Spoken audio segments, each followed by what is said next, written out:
Magandang araw po sa inyo, Sir Blair. Lalong-lalo na po sa mga giliw ninyong tagapakinig at taga-suporta sa inyong YouTube channel. Ang kwento pong aking ibabahagi ay nangyari taong 1981. Isa po akong sepulturero. Yun na po kasi ang aking kinagisnang trabaho. 10 taong gulang pa lang po ako nang mamatay sa isang trahedya ang aking ama at ina. Kaya magmula po noon ay mag-isa na lang ako sa buhay. Hindi rin po ako nakapagtapos ng pag-aaral dahil madalas po nilang pinagtatawanan ang aking kalagayan. Mangyaring hindi po kasi normal ang bilang ng aking mga daliri sa aking kamay.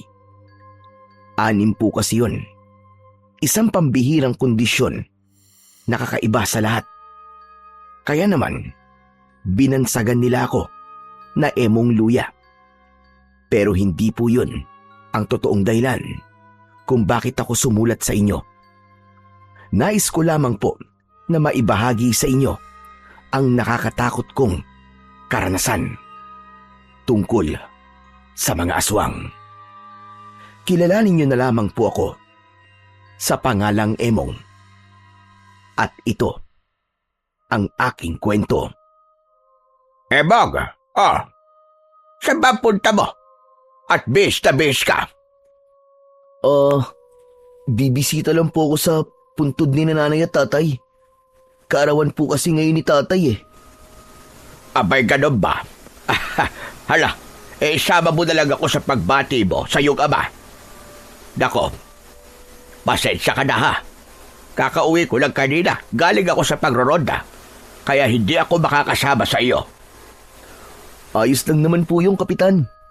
Sa ibang araw naman po pwede naman po kayong bumisita sa kanila. Kaya nga naman. Hala, sige na. Tumuloy ka na. Para naman malinisan mo na rin ang kanilang puntod. Abay, matagal na panahon na rin na hindi mo na bibisita ang kanilang libingan. Siya nga po Naging abala po kasi ako sa kabilang sementeryo. Halos gabi na po ako makauwi. Sige po. Tutuloy na po ako. O sige, mag-iingat ka ha.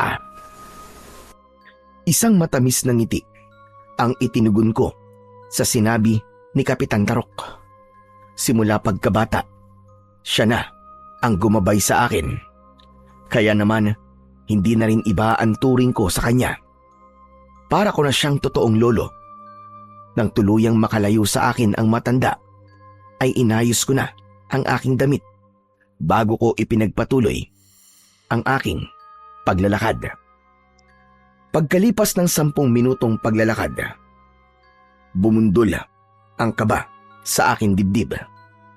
Nang matanaw ko sina Rowan at Peter.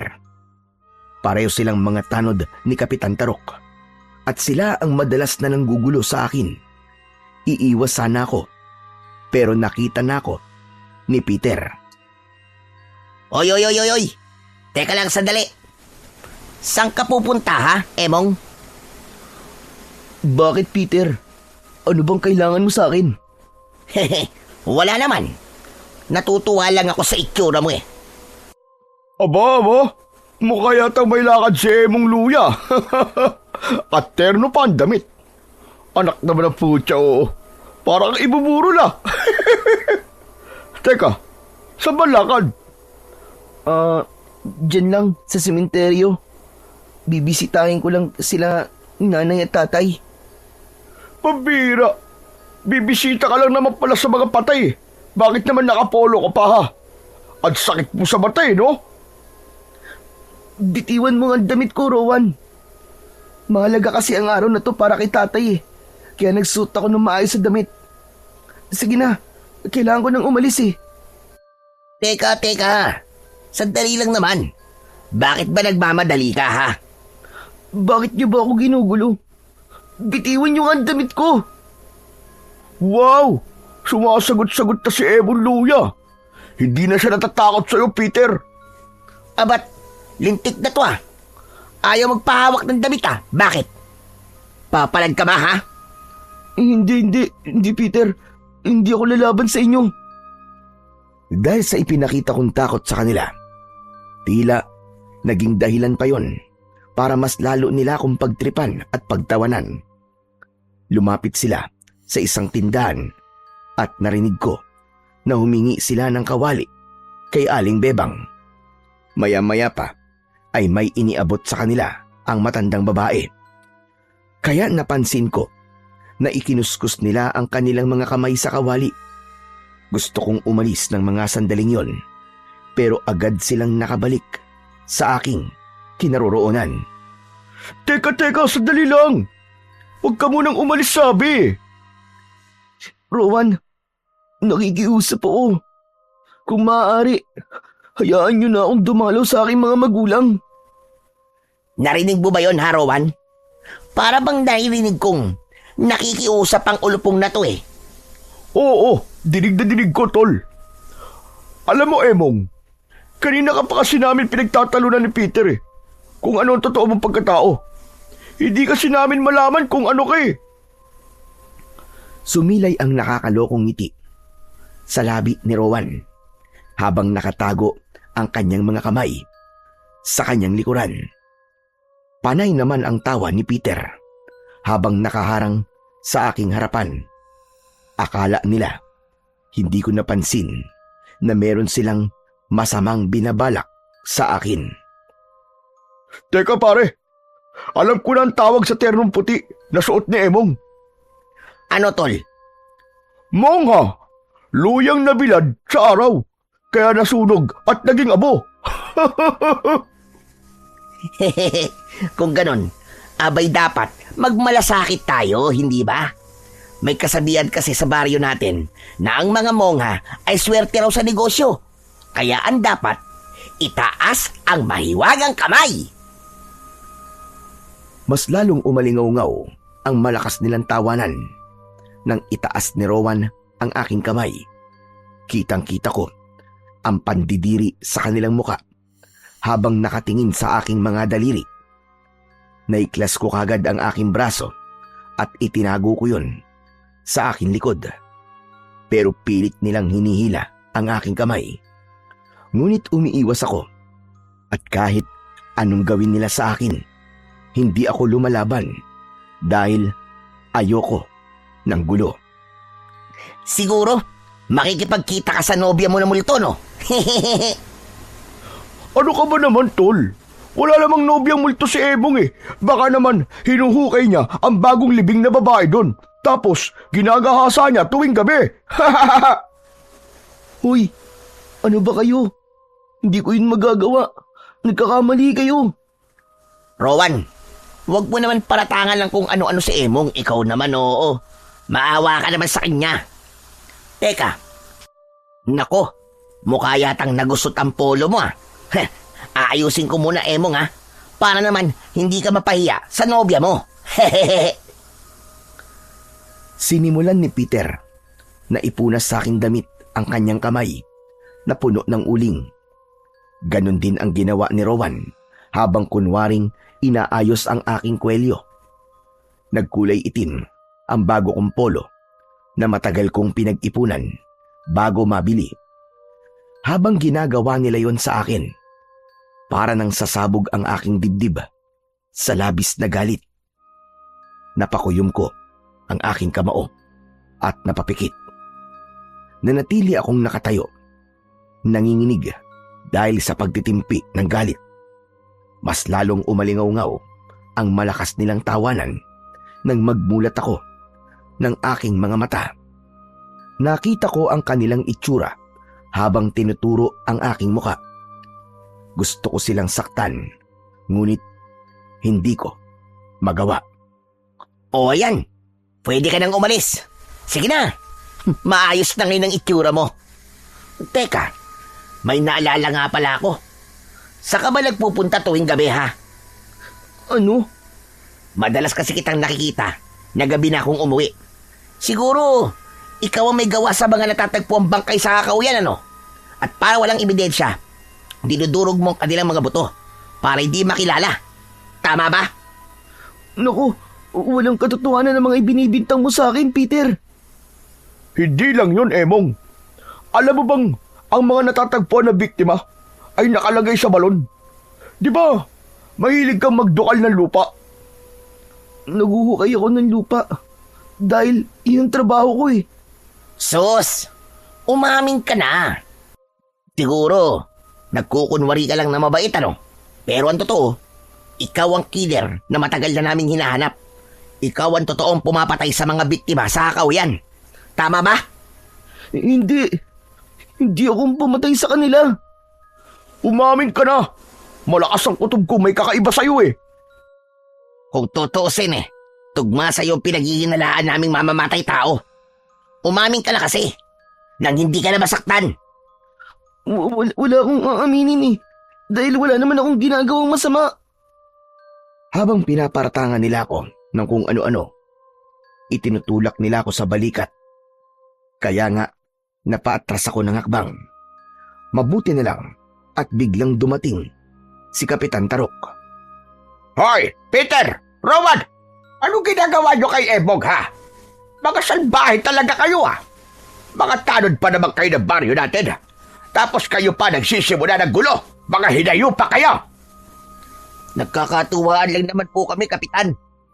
Nagkakatuwaan? Halos maligo na ng uling itong si Emong. Anak ng 7 kabote, oo. Gawain ba talaga ng isang mabuting tanod ha? Hindi na kayo nahiya. Pasensya na po kayo, Kapitan. Pasensya. Kay Emong kayo humingi ng pasensya. Dahil sa kanya kayo nagkasala. Aba, palagi nyo na lamang pinagtatawanan at pinaglalaruan itong si Emong ha. Hindi na kayo nakakatuwa. Porket hindi lumalaban sa inyo ang tao namimihasa naman kayo sa mga pinagkagagawa ninyo. Kasalanan naman po niya, Kapitan Tarok Alam naman niyang may uling ang aming mga kamay. Hindi pa siya umiwas. Pambihira naman, oo. Naririnig mo ba sinasabi mo kabote ka? Hindi niyo ba alam na mahalaga ang araw na ito para kay Emong? Ang dapat siguro sa inyo ay patawan ng parusa nang magtanda kayo pareho. Naku, wag na po, Kapitan. Magpapalit na lamang po ako ng damit sa bahay. Huwag niyo na po silang parusahan. Ay, nako. Kaya lumalakas ang loob ng 2 kabote na yan Dahil nagpapatalo ka sa kanila. Hindi naman po sa ganun, Kapitan Tarok. Ayoko lang po talaga ng gulo. Narinig niyo naman, Kapitan. Walang reklamo si Emong. Kung wala na po kayo sasabihin, tutuloy na po kami. Magsasalita pa sana si Kapitan Tarok. Pero mabilis nang tumakbo papalayo sa amin sina Rowan at Peter. Kaya naman, naiwan ng matanda at dismayadong napatingin sa akin suot na damit. Paano na kayo dyan? Narumihan na ang damit mo. Wala po ito, Kapitan. Sanay na po ako sa kanila. Ay, nako. Ang mabuti pa kaya isamahan na kitang umuwi sa bahay mo at baka guluhin ka na naman ng mga bokong na yon. Isa pa, kalimutan mo na ang mga sinabi sa'yo ng mga tanod ko. Walang katotohanan ang ibinibintang nila sa'yo. Alam ko yon dahil mabuti kang tao. Maraming salamat po sa tiwala sa akin, Kapitan. Kapitan, sandali lang po. Meron na naman po bang bagong biktima? Sa kasamaang palad ay oo. Kaya nga nakakalungkot isipin na kahit ginagawa ko naman ang lahat, may napapahamak pa rin. Hala, sige na. Umuwi na tayo at nang makapagpalit ka na ng damit. Sige po. Ay, teka. Akala ko po ba puyat kayo? Bakit nandito po kayo?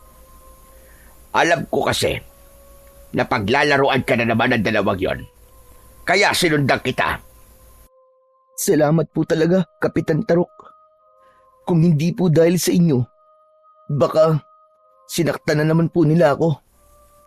Huwag mo nang isipin yon. Ang mahalaga, nananatili ka pa ring mabuting tao. Nagsimula na kami maglakad. Pagkarating ko sa bahay, agad akong nagpalit ng damit at naghilamos ng muka. Pagkatapos, matagal din kaming nagkwentuhan ni Kapitan Tarok bago kami nagpasyang pumunta sa sementeryo. Paglapit namin sa puntod ng aking mga magulang, ay hindi kagad ako nakapagsalita. Diyos ko! Ano nangyari dito? Kapitan Tarok, may sumira po sa nidyo ng mga magulang ko. Hindi lang ang puntod ng mga magulang mo sinira, Emong. Maging ang lahat ng mga nityo rito ay binutas din at iniwan na kanilang kalansay sa loob. Tumulo ang aking luha sa aking mga mata nang makitang sinapit ng aking mga magulang. Nagkalat ang mga buto ng kalansay sa lupa na parabang dinaanan yon ng isang malakas na bagyo. Mukhang dumaan sa ilalim ng lupa ang may gawa nito sa kanila, Emong. Hindi po ito kagagawa ng isang ordinaryong hayop, Kapitan Tarok. Wala pa tayong sapat na batayan, Emong, kung ano ba talaga ang totoong nangyari dito. Kapitan, hindi po ba't ganito rin po nangyari sa aking mga magulang nung nabubuhay pa po sila? Namatay din sila dahil sa misteryosong balon na naiiwan sa lupa. Hindi ito kagagawan ng isang hayop lang. At anong gusto mong sabihin? Kagagawa nito? Ng isang aswang? Ganun ba? Opo, kagagawan nito ng isang aswang na matagal nang namiminsala sa baryo natin, Kapitan.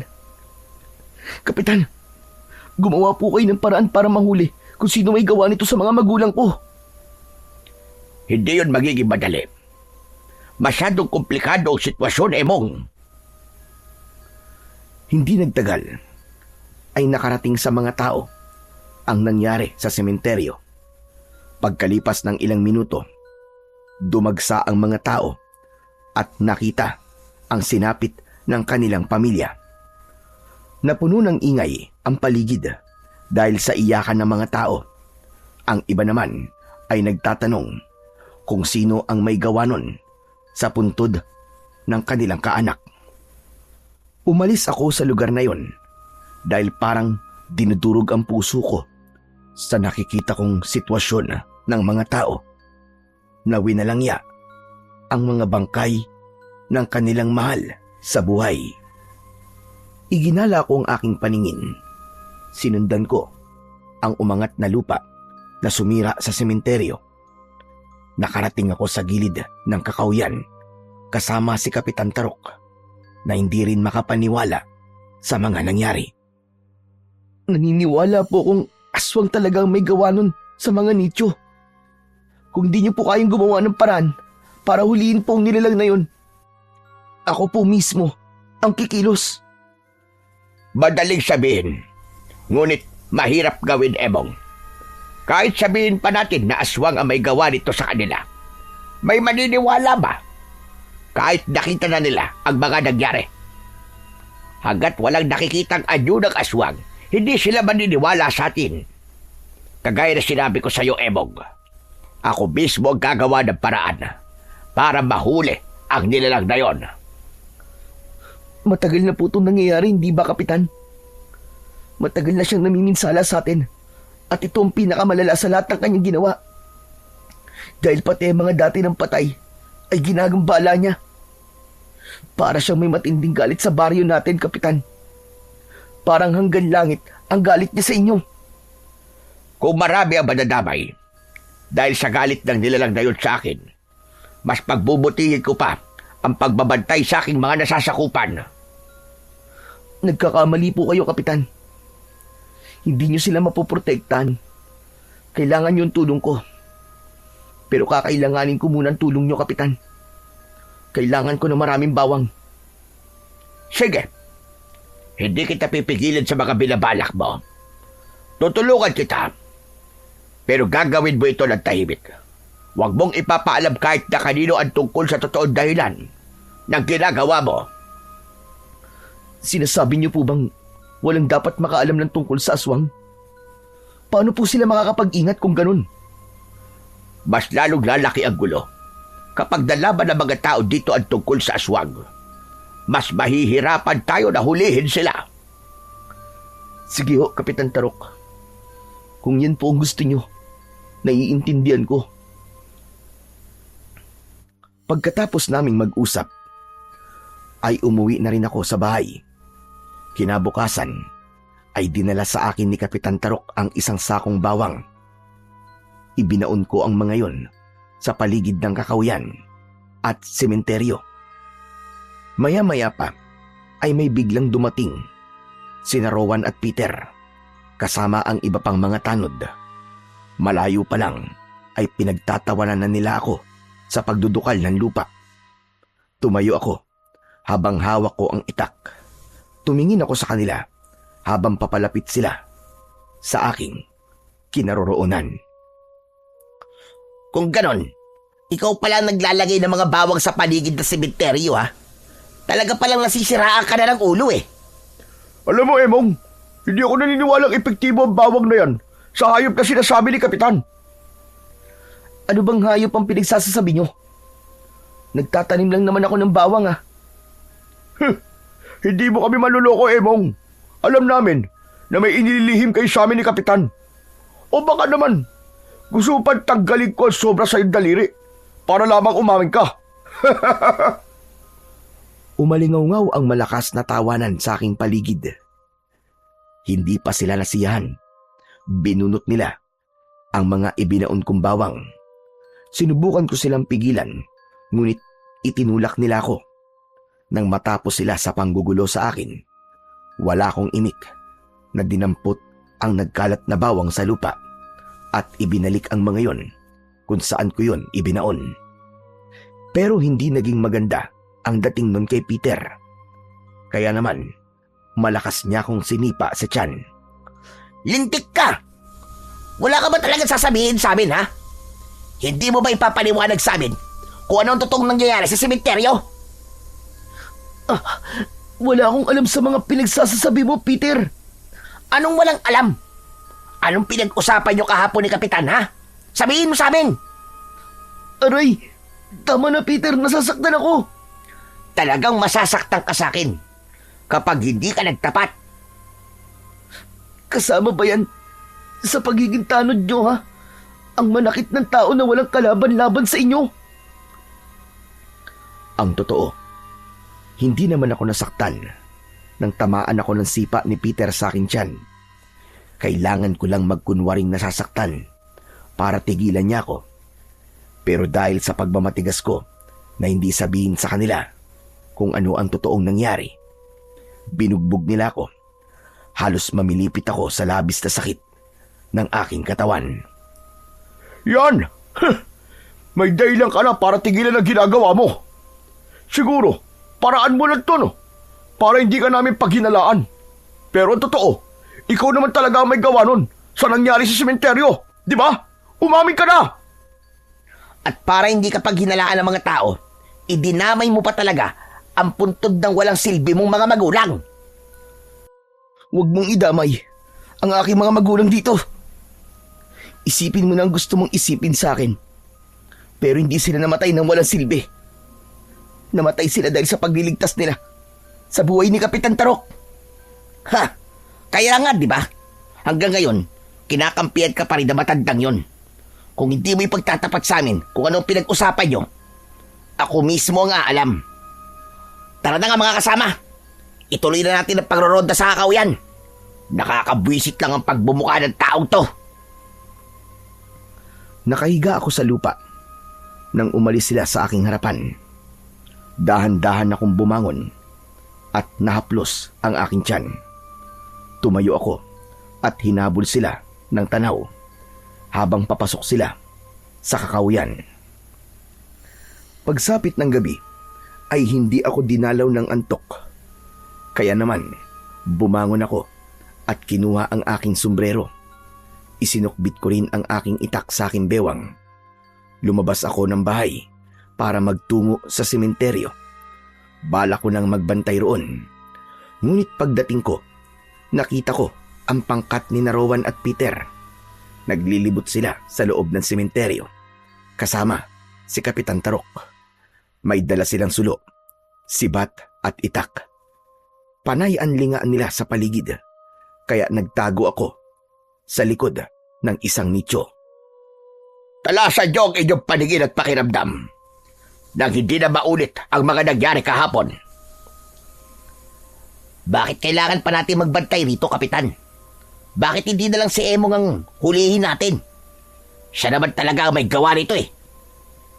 Mag-iingat ka sa paratang mo, Peter, ah. Baka ikaw ang kasuhan ni Emong dahil sa paninira ng puri sa kanya. Magpasalamat ka dahil mabait ang taong yon. Dahil kung hindi, tiyak na may kalalagyan ka talaga. Sus, palagi nyo lang ipinagtatanggol si Emong. Kaya lumalaki ang ulo eh. Tama si Peter, Kapitan. Bakit po ba ang bait-bait niyo sa kanya? Wala naman siyang naitutulong sa inyo, di ba? Wala kayong alam. Kaya manahimik na lamang kayo. Sige na, magsikalat kayo at bantayan ang bawat paligid ng sementeryo. Ano ba kasing klaseng nila lang ang hinahanap natin? Pabihira naman, oo. Gabi-gabi na tayo nagbabantay dito sa sementeryo ah. Pero, wala naman tayong nauhuli at wala nagpapakita sa atin na kahit na ano. Kaya nga tayo nandito, hindi ba? Para maghanap. Sinundan ko ang mga tanod hanggang sa pagpasok nila sa kagubatan. Inayos ko muna ang aking sombrero bago ako nagpalipat-lipat sa mga puno para doon ay magtago. Maya-maya pa ay naririnig ko ang boses ni Kapitan Tarok. Sa unahan lang ang tingin. Maging alerto kayo sa paligid. Tignan ang lupa. Nahahakbangan. Pagkatapos magsalita ni Kapitan Tarok, nanlaki ang aking mga mata nang mapansin ko ang pag-angat ng lupa papalapit sa kinaroroonan ng mga tanod. Mabilis akong tumakbo para pigilan ang aswang na tangkang aatake sa kanila. Kapitan, may naririnig po akong kaluskos na para bang umaangat ang lupa. Maging alerto kayo sa paligid. Sa tingin ko, may makakasagupa tayo babangis na nilalang. Hindi na natapos ni Kapitan Tarok ang kanyang sasabihin nang tumambad sa kanilang paningin ang isang halimaw na kahawig ng isang bayawak. Lumitaw ito sa ilalim ng lupa. Umaangil ng malakas habang panay ang hampas ng buntot sa katawan ng mga puno. Mahaba ang mga pangil at kuko nito. Takot na takot ang mga tanod sa nakakakilabot na anyo ng aswang. Kapitan! Anong klaseng nilalang yan? Bakit halos kasing laki ng tao ang bayawak na yan? Hindi yan bayawak, kundi isang aswang na abwak. Mga kasama, atakihin siya na si Matt! Bilisan niyo! Hindi na nag-aksaya ng oras sina Peter at Rowan. Inatake nila ng sibat ang aswang na abwak, pero hindi tinatabla ng sibat ang makapal nitong balat. Kaya naman, bumakas ang takot sa muka ng mga tanod. Maya-maya pa ay may dalawa pang aswang ang biglang lumitaw mula sa ilalim ng lupa. Kaya naman, napuno ng sigawan ng mga tao ang buong paligid ng kakahuyan. Kanya-kanya sila ng takbo para tumakas. Habang ako naman ay katatapos lang makipaglaban sa unang aswang na nakita ko, inilinga ko ang aking paningin at napansin ko si Peter. Nanginginig ang kanyang kamay habang nakatutok ang sibat sa aswang na naglalakad papalapit sa kanyang kinaroroonan. Nakangisi ang abwak habang tumutulo pa ang malapot nitong laway. Mabilis akong tumakbo para tulungan si Peter. Wag! Maawa ka! Wag kang lalapit! Wag kang lalapit! Saktong paglundag ng aswang papunta sa kinaroroonan ni Peter, ang pagsalubong ko ng taga sa leeg ng abwak. Pasadsad na bumagsak sa lupa ang aswang na abwak. Nilapitan ko siya at itinarak ko ang aking itak sa kanyang dibdib. Pinagdiinan ko pa yun ng gusto para matamaan ang kanyang puso. Nagkikikisay ang kanyang katawan hanggang sa tuluyan itong mamatay. Sino ka? Kung sino ka man, maraming salamat sa pagkakaligtas mo sa buhay ko. Hindi ako nagsalita Dahil ayokong makilala ako ni Peter. Tumango ako at inayos ko ang aking suot na sombrero. Akmasa nang lalapit siya sa akin nang marinig namin ang malakas na boses ni Rowan.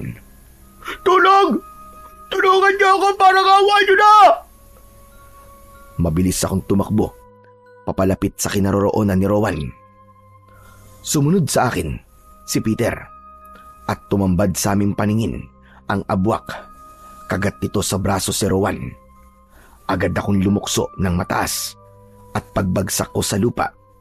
Saktong-sakto ang pagtaga ko sa batok ng abwak. Hindi tumalab ang aking armas. Kaya sa pagharap ng aswang sa akin, tinamaan ako ng kalmot sa aking braso. Pero gumanti ako ng taga sa braso ng aswang bago ito lumubog sa lupa para tumakas. Saka ko naman nahawakan ang aking kamay na nasugatan at mabilis na lumayo sa lugar na yon. Narinig ko pa ang boses ni Rowan habang tinatawag ako. Sandali, kaibigan! Maraming salamat sa pagkakaligtas mo sa akin! Hindi ko siya nilingon. Mabilis akong tumakbo pabalik sa bahay. Kailangan magamot ko kagad ang sugat ko bago pa kumalat ang kamandag ng aswang sa aking katawan. Halos hindi lumapat ang aking mga paa sa lupa para lamang makarating kagad ako sa bahay. Pagkalipas ng ilang minutong pagtakbo, narating ko ang aking kubo at agad kong hinugasan ang aking sugat. Kinuha ko ang gasera at sinindihan ko yun. Pagkatapos, itinapat ko sa apoy ang talim ng itak. Yun ang ginamit ko para pasuin ang aking sugat. Nang sa ganon ay mamatay ang lason at kamandag ng abwak. Sinugatan ko ulit ang kalmot sa aking braso, kaya nagmistulang hiwa yon mula sa itak.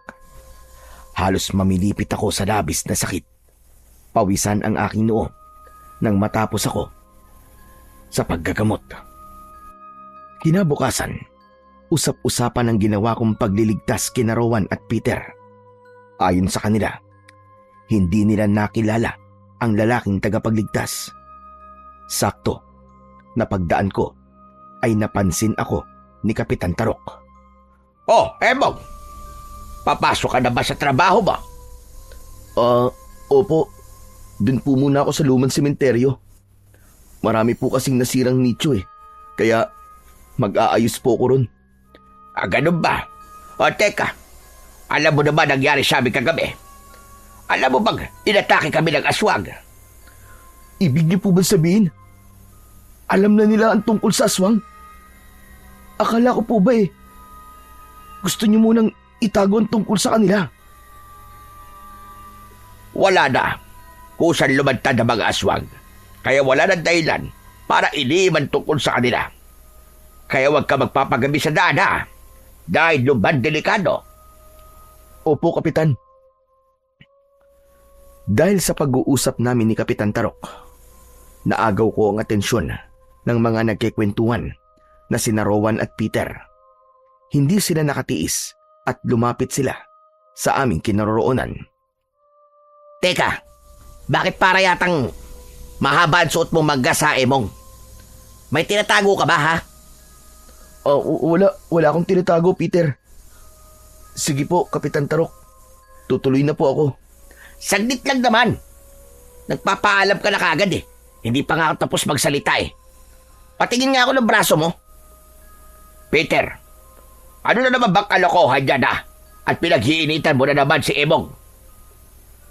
Kapitan, may gusto lang naman po akong makita Akmasa nang lalapit si Peter sa akin nang pinigilan ito ni Kapitan Tarok. Pwede ba, Peter? Huwag mo na guluhin si Emong. Kung yan tapag mo ngayon ay ginamit mo kagabi, di sana may silbi ka. Kapitan, hayaan niyo na po si Peter. Bakit niyo po ba siya pinipigilan? Kung wala naman pong itinatago si Emong, bakit parang natatakot siyang ipakita ang kanyang braso? Di po ba? Bakit ba gusto niyong makita ang braso ni Emong, ha? Nung inatake po kasi ako ng aswang kagabi, tinamaan siya ng taga mula sa lalaking nagligtas sa akin bago siya nakatakas. Malakas ang kutob ko na si Emong ay isang abwak. Kapag may sugat siya sa braso, ibig sabihin nun, isa talaga siyang aswang. Wala nang nagawa si Kapitan Tarok nang pagtulungan nilang itaas ang aking manggas. Nanlaki ang kanilang mga mata nang tumambad sa kanilang paningin ang sugat ko sa braso. Anak ng putya! Sinasabi ko na nga ba't ikaw ang aswang na yun eh? Hindi, Peter. Nagkakamali ka. Anong pagkakamali ang sinasabi mo, ha? Ikaw ang nilalang na yun, hayop ka. Humanda ka. Sisiguraduhin ko na malalaman ng mga tao na isa kang aswang. Peter, pwede ba tumigil na kayo ni Rowan? Nasugatan si Emong dahil sa inyo. Pinagtripan niyo siya noong nakaraang araw, hindi ba? Pero, bago lang po sugat ka sa braso, kaya hindi kami maaaring magkamali. Ako na ang nagsasabi sa inyo. Hindi si Emong ang aswang. Hala, sige na, Emong. Itago mo na ang sugat mo at baka maimpeksyon pa yan. Mabilis kong itinago ang aking sugat sa ilalim ng aking mahabang manggas. Saka ako nagmadaling humakbang. Ngunit biglang may dumating na isang lalaking may tulak na kariton. Punong-puno yun ng bote na may laman na tuba. Bili na kayo! Bili na kayo sa akin ng tuba! Nawala sa akin ang atensyon ng dalawa at nakangiting sumilay ang matamis na ngiti sa labi ng mga ito nang makita ang tuba. Bili na kayo! Nako, hindi kayo magsisisi kapag natikman nyo ang tuba ko. Tuba? Abay, saan ba gawa yan? Sa niyog po. Naku, masarap po ito, tatay. Baka gusto niyo po tikman. Nako matagal na akong tumigil sa pag-inom ng alak. Dati akong gumagawa ng tuba at sa tingin ko ay talagang masarap yan. Naku magkano naman po ang isang bote? Buena mano kapag bumili ka. Bilang unang suki, libre na ang isang bote. Kaya 50 na lang ang isang bote ng tuba. Naku, ang mura naman yan. Noong nakaraang araw bumili ako sa labasan, 100 ang isang bote. Ganito talaga kamura kapag nagsisimula pa lang. Sige na, bumili na kayo. May libreng tikim din. Mas lalong umaliwalas ang muka ng dalawa nang iabot sa kanila ng lalaki ang tig-isang baso ng tuba. Nang matikman ng mga ito ang lasa, ay hindi lang isa ang binili ng mga ito. Tig-4 pa. Maya-maya ay sa akin naman tumingin ang lalaki. Ikaw, bibili ka ba? Bagay ito sa'yo, kasi maputla ang labi mo. Hindi po ako umiinom ng alak eh. Pasensya na po. Nag-aalala ka ba na bumili sa akin? Dahil hindi mo pa ako kilala. Ako nga pala si Sado. Mang Sado na lang ang itawag mo sa akin. Sige na, Emong. Bumili ka na ng isa. Paminsan-minsan tumikim ka rin ng alak. Nang malinisan naman ang baga mo. Kapitan naman, ano naman po ang koneksyon nun sa paglilinis ng baga ko? Baka pagdukal ko po ng lupa mamaya limot ko na po ang north at saka south. Dahil sa sinabi ko, napatawa ng malakas si Mang Sado at pilit na iniabot sa akin ang alak. Sige na, tanggapin mo na ang tuba. Ako na magbabayad yan. Napakabuti niyo naman pong kapitan. Parang sa tingin ko po mahalaga sa inyo ang binatang yan. Abay, oo naman. Para ko na siyang apo at anak. Siya ang naging alaga ko nang mamatay ang kanyang mga magulang. Hala, sige na. Bigyan mo na siya ng isang bote ng tuba at ako na magbabayad. Ang bait niyo, kapitan. Wala po ba kayong anak? Nako, kapag nakita po niya na magandang pagtrato niyo kay Emong, baka naman magselos siya. Wala akong anak. Hindi ako nag-asawa. Inialay ko na ang buhay ko sa pagsisilbi sa mga kababaryo ko. Ganun po ba? Dako maswerte naman po pala ang baryo ninyo. May isang punong barangay na kagaya nyo. Siya nga pala, Emong, heto na ang tuba. O sige, Tutuloy na ako. Nang tinanggap ko ang bote, ay umalis na kagad si Mang Sado, habang si Kapitan Tarok naman ay biglang natigilan at nahulog sa malalim na pag-iisip. Kapitan, bakit po? Ha? Ay, wala naman. O sige na, itabi mo na ang tuba. Mamayang gabi mo na lang yan inumin nang maayos ang tulog mo. Napatingin siya sa gawi ni na Peter at Rowan na sinimulan lang inumin ang tuba at nakalimutan na ang tungkol sa akin. Sige na, Emong, umalis ka na habang hindi ka pa napapansin ng dalawang mokong na ito. Agad akong umalis sa lugar na yon para simulan ang aking trabaho. Madali ko naman natapos ang paghukay ng lupa, kaya maaga rin akong nakauwi. Pagdating ko sa bahay, ay agad kong itinabi ng maayos ang tuba. Pagsapit ng gabi, hindi ako dalawin ng antok. Naalala ko si Kapitan Tarok, kaya kinuha ko sa akin damitan ang itim kong sombrero at balabal. Naglagay rin ako ng balot sa aking kamay para itago ang aking mga daliri. Maya-maya pa ay lumabas na ako ng aking bahay. Mabuti na lang at maliwanag ang sikat ng buwan ngayon. Hindi kagaya nung nakaraan na gabi na halos hindi ko makita ang dinaraanan ko. Inilinga ko muna ang aking paningin sa paligid nang makasigurado ko na walang ibang tao na makakakita sa akin. Mabilis akong tumakbo papunta sa kagubatan. Sinundan ko ang bakas ng mga paa sa lupa. Ganon din ang liwanag mula sa sulo ng mga nagrorondang tanod. Pagsapit ko sa gitna ng kakahuyan, ay bigla akong nakarinig ng sigaw mula sa boses ni Kapitan Tarok. Ay, Diyos ko po! Ano nangyayari sa inyo? Rowan, Peter! Bakit nyo kinakain ang hilaw na karne ng baboy ramo? Nanlaki ang aking mga mata sa aking mga narinig. Kaya mabilis akong tumakbo papalapit sa kanilang kinaroroonan at pansamantalang nagtago sa likod ng puno. Pero mula sa aking kinatatayuan, nakita ko ang ginagawa ng dalawang tanod. Pinag-aagawan nila ang katawan ng baboy ramo. Takot na takot din ang mga kasama nilang tanod.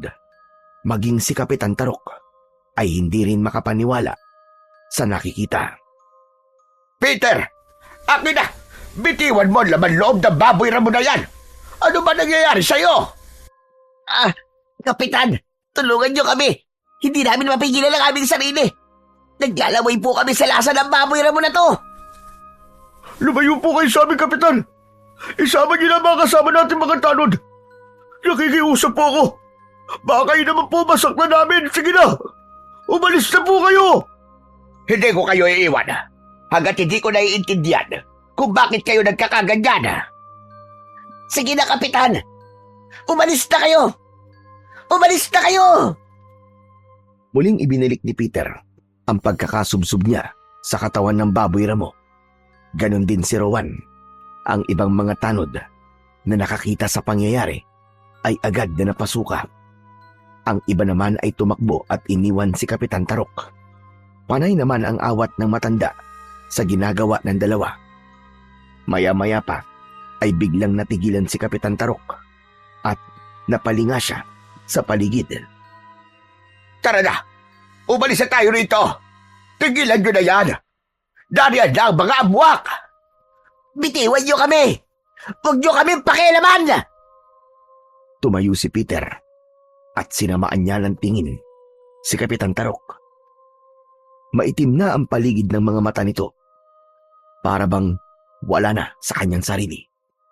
Maya-maya pa, biglang lumitaw sa likod ng matanda ang nakakakilabot na anyo ng abuwak. Agad akong sumerko sa ere at inatake ang aswang. 2 taga kagad sa liig ang ginawa ko, kaya bumagsak ito ng pasadsad sa lupa. Nagulat naman si Kapitan Tarok sa biglaang paglitaw ko. Itinungo ko ang aking muka at hinarap ang aswang na muling lumubog sa lupa. Hinabol ko ito at itinarak ang talim sa lupa. Lumabas ang aswang. Inatake niya ako ng kagat pero naiharang ko ang aking itak. Sabay hila kaya nasugatan ang kanyang bibig. Umangil siya ng malakas at gumanti sa akin ng suntok. Tinamaan ako sa leeg.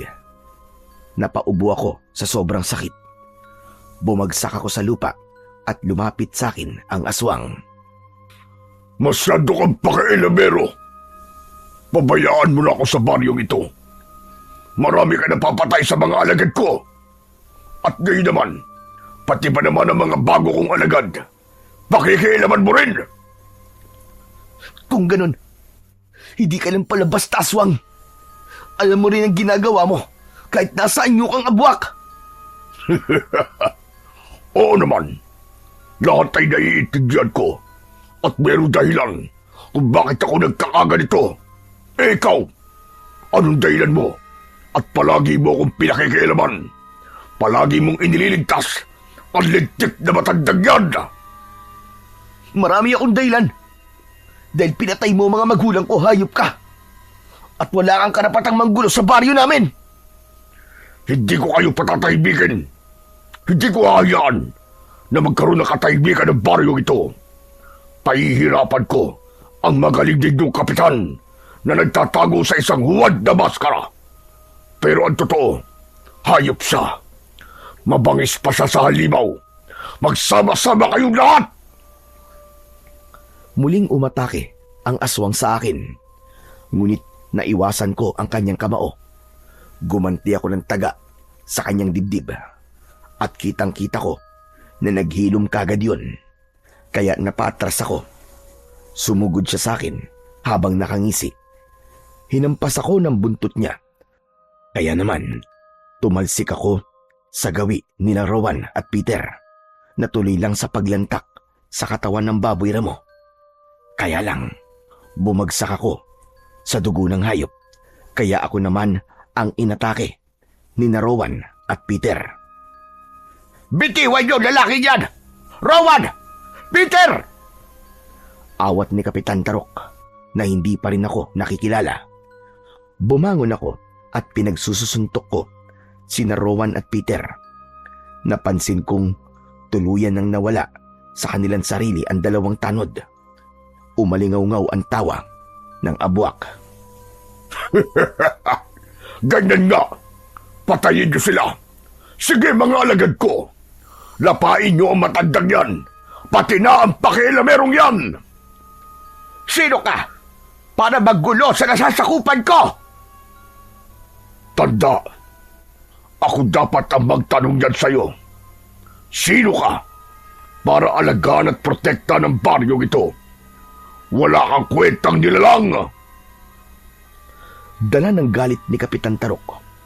Sumugod siya sa kinaroroonan ng aswang. Subalit sinalubong ito ng kamao ng abwak. Bumagsak ang matanda sa lupa. Ako naman na nakikipagpambuno sa dalawa ay tuluyang pinabagsak ang mga ito. Nawalan ng malay sina Rowan at Peter. Kaya naman, hinarap ko ang aswang. Sinugod ko siya, ngunit sinalubong niya ako ng saksak ng kanyang kuko. Tumama yun sa aking tiyan. Napaatras ako at nabitiwan ko ang itak. Naramdaman ko ang sakit ng aking sugat, pati ng pag-agos ng aking dugo. Mabilis na bumangon si Kapitan Tarok. Dinampot niya ang itak at isinaksak yun sa tiyan ng aswang. Nasaktan ito. Hindi pa nasiyahan ang matanda. Dinampot niya rin ang apoy at ipinaso niya yon sa mukha ng aswang. Dahil sa gulat ng abwak, muli siyang lumubog sa lupa para tumakas. Napaluhod naman ako sa lupa habang hawak ko ang aking tiyan. Sandali! Ebong! Ikaw ba yan? Tinanggal ko ang aking sombrero at nanlaki ang mga mata ng matanda nang makita ang aking muka. Mas bumakas ang takot sa anyo niya nang makita niya ang sugat ko sa aking tiyan. Diyos ko! Halika! Ilagay mo sa aking balikat ang iyong braso at aalalayan kitang maglakad. Pero Kapitan, paano po sina Rowan at Peter? Ligtas na sila rito. Bukod natakot na ang aswang na yon. Saka hindi sila sasaktan ng aswang dahil narinig kong bago niyang alagad si Rowan at Peter. Kaya halika na, bilisan mo tumayo. Kailangan na nating umalis sa lugar na ito. Wala kaming inaksayang oras. Lalo pa, at nararamdaman ko ang pamamanhid ng aking katawan dahil sa kamandag ng abwak. Pagkalipas ng kalahating oras na paglalakad, bahagya ko ng hindi maihakbang ang aking mga paa. Kapitan, hindi ko na po kaya. Tiisin mo ang sakit. Malapit na tayo. Ayan na, konting hakbang na lang. Malapit na tayo sa bahay ko. Bahay niyo? Ibig sabihin, may bahay kayo sa gitna ng kagubatan? Oo, kaya bilisan mo na. Para maagapan ko ang pagdurugo na sugat mo. Baka maubusan ka na ng dugo. Ilang sandali lang ay narating namin ang kinaroroonan na maliit na bahay ni Kapitan Tarok sa gitna ng gubat. Agad kaming pumasok sa loob ng bahay at iniupo ako ni Kapitan Tarok sa katre. Sinira niya ang aking damit. Inalis niya ang balabal ko sa aking katawan. Ang sulo niya ang ginamit na pangpaso sa aking itak. At nagulat ako dahil alam din ng matanda ang pamamaraan kung paano papatayin ang kamandag at laso ng abwak sa aking sugat. Hindi ko alam na ikaw palang madalas na nagliligtas sa buhay ko at sa mga kasama ko. O heto, kagatid mo sa kanayan para mapigilan mo ang sakit sa gagawin ko. Kinagat ko ang matigas na sanga ng kahoy habang ang pawis sa aking noo ay umaagos sa aking muka dahil sa labis na sakit ng pagpaso ni Kapitan sa aking sugat. Pagkatapos ay hiniwa niya yon para paduguin ulit. Maya-maya pa ay bumagsak ako sa katre at naramdaman ang abnormal na paggalaw ng aking katawan. Naramdaman ko ang dalawang tuhod ng matanda sa aking dalawang braso para pigilan ang pagkawag-kawag ng aking mga kamay. Mahirap pigilan ang sakit mula sa kuko ng mga aswang na abwak. Pero kailangan mo magpakatatag. Alam ko, marami kang gustong itanong. Ako rin, marami rin akong gustong malaman kung bakit humantong ka sa ganito. Maya-maya pa ay naramdaman ko ang pagtigil ng aking pagkikisay. Halos maputol ang kahoy sa aking bibig dahil sa pagpipigil ko ng sakit. Pagkatapos ay ibinangon ako ni Kapitan Tarok. Tinanggal niya ang kahoy sa aking bibig at nagpunit siya ng tela sa laylayan ng aking damit. Itinali niya yon sa aking tiyan, saka nang hihinang napasandal sa dingding ng bahay. Matagal ko nang alaman tungkol sa mga abwak. Hindi ko lang napigilan ang unti-unting paglitaw nila. Hanggang sa makarating na rin sa mga tao ang totoong nangyayari. Indikasyon yun na parami na ng parami ang mga aswang na abwak. Nakita ko po kanina ang isang kakayahan ng aswang. Naghilom po ang sugat niya mula sa aking itak. Paano po sila mauubos kung wala po sandatang makakapatay sa kanila? Pinuno lamang ng mga aswang ang may ganong kakayahan. Kaya ang iba niyang alagad ay kayang patayin ng pangkaraniwang sandata lamang. Dahil hindi naman talaga sila tunay na ganap na aswang na abwak. Ginawa lang silang aswang ng pinunong nakalaban natin kanina. Paano ko po siya mapipigilan, Kapitan? Paano ko po siya mapapatay? Hanapin mo ang mahiwagan sandata. Tumingin sa akin si Kapitan Tarok. Pagkatapos ay huminga muna ng malalim. Mabagis at malakas ang pinunog yon. Kitang-kita ko rin ang matinding galit sa kanyang mga mata.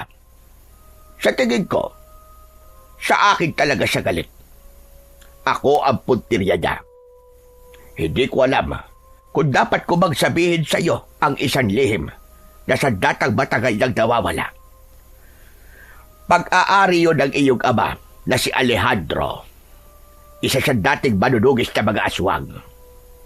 Utang ko sa kanya ang buhay ko dahil sa pagkakaligtas na sa akin.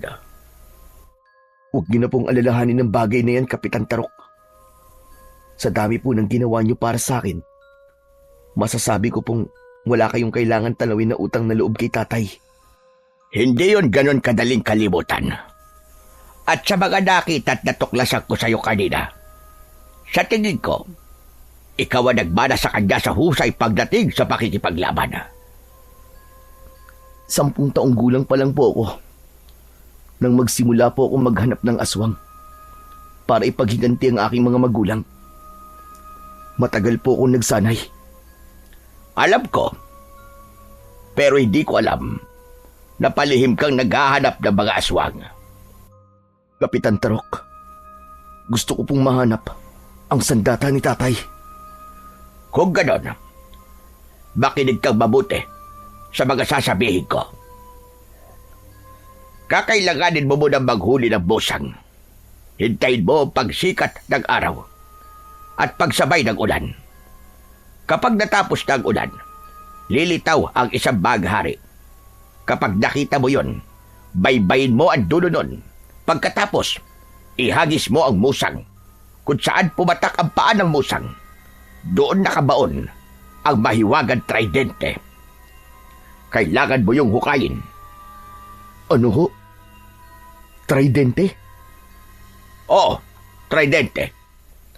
Isang kakaibang sandata na merong 3 talim sa dulo. May mutya ng bata ng busang ang hawakan doon. Yun ay may kakayahang magtanggal ng hawa ng aswang at kayang pumatay ng mabangis na abwak. Mahirap ang paghahanap sa sandata na yon dahil kakailanganin mo ang matinding focus. Kung ganun, magagamit ko rin po yun para matulungan si Rowan at Peter para matanggal ang hawa ng aswang sa kanila. Hindi lang yun ganun kadali. Kailangan malaman kung anong uri ng sangkap ang ginamit sa kanila para mahawa sila ng aswang. Tulungan mo ko, Emong. Hindi ko kakayanig mag-isa.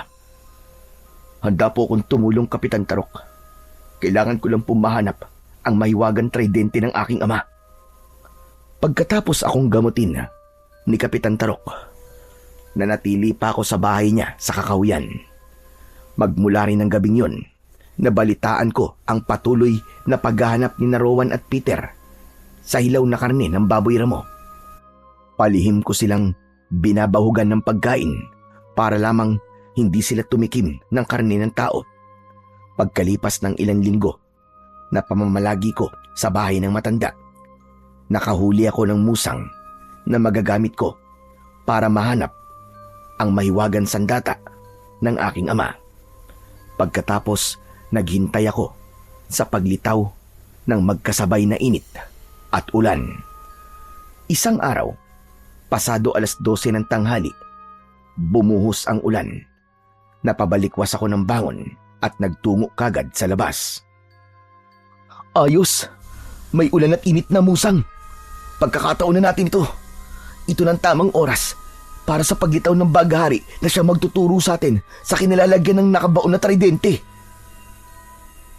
Kapag nahukay at natagpuan mo na sa data, lilitaw ang maraming aswang para agawin sa iyo ang tridente.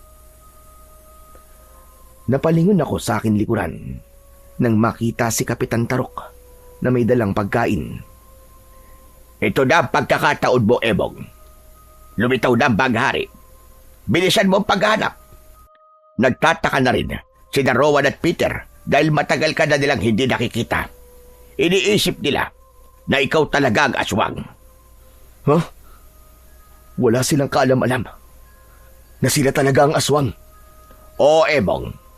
Nawawala sila sa kanilang sarili kapag nagugutom sila sa hilaw na karne. Sana nga ay gumaling na sila.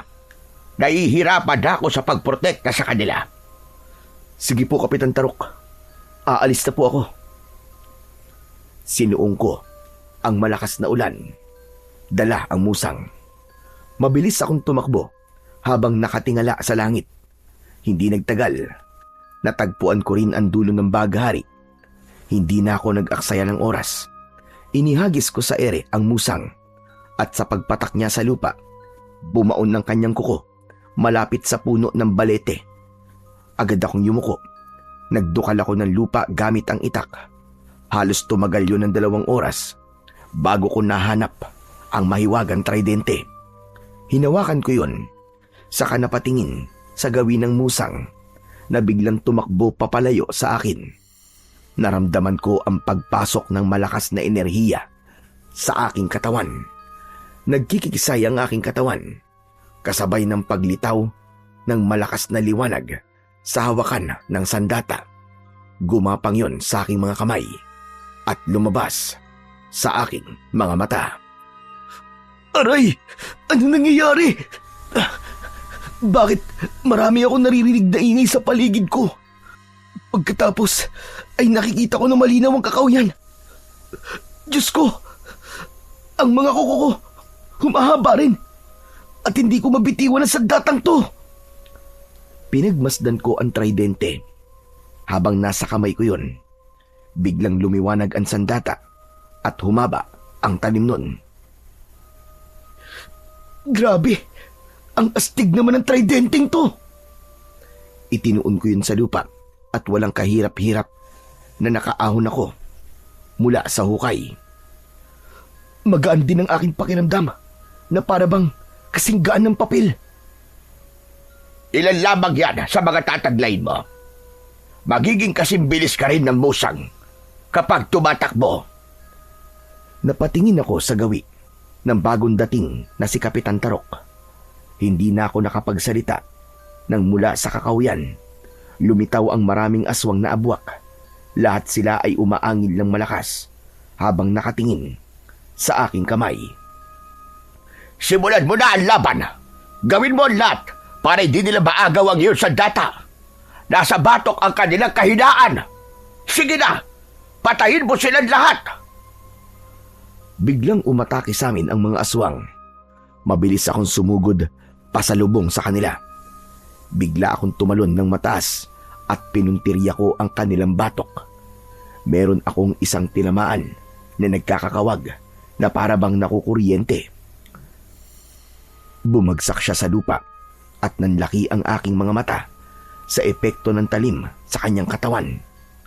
Unti-unti siyang naagnas hanggang sa malusaw at naging puting likido.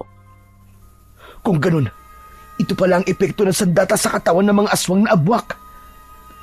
Muli akong umatake sa mga kalaban na biglang natigilan sa aking ginawa.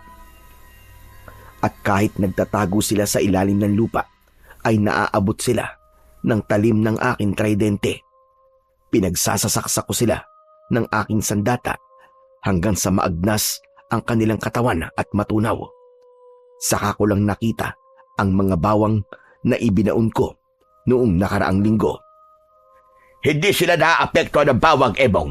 Tanging tridente lang talaga ang makakapatay sa kanila. Mabilis kong napatay ang mga aswang na abwak. Habol ang hininga na inilinga ko ang aking paningin sa paligid. Saka itinaas ang aking tridente at umikli ang talim nun. Hanggang sa pwede ko nang itago sa aking bewang. Nagkatinginan kami ni Kapitan Tarok bago niya ako sinamahang umuwi sa bahay. Nagulat ang mga tao sa biglang paglitaw ko, lalo na sina Rowan at Peter. Nakakaiba ang itsura ng mga mata. Tignan mo nga naman ang swerte. Matagal-tagal ka na rin naming hindi nakikita. Magmula nang makita namin ang sugat mo sa braso. Huwag na kayo maggulo, Emong. Pagod siya.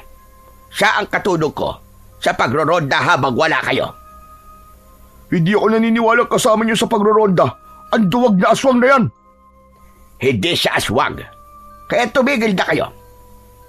Halika na, Emong. Umuwi na tayo. Pinili kong wag magsalita dahil ayokong magsimula ng gulo. Lalo na at halos lahat ng mga tao na naroroon ay sa akin nakatingin.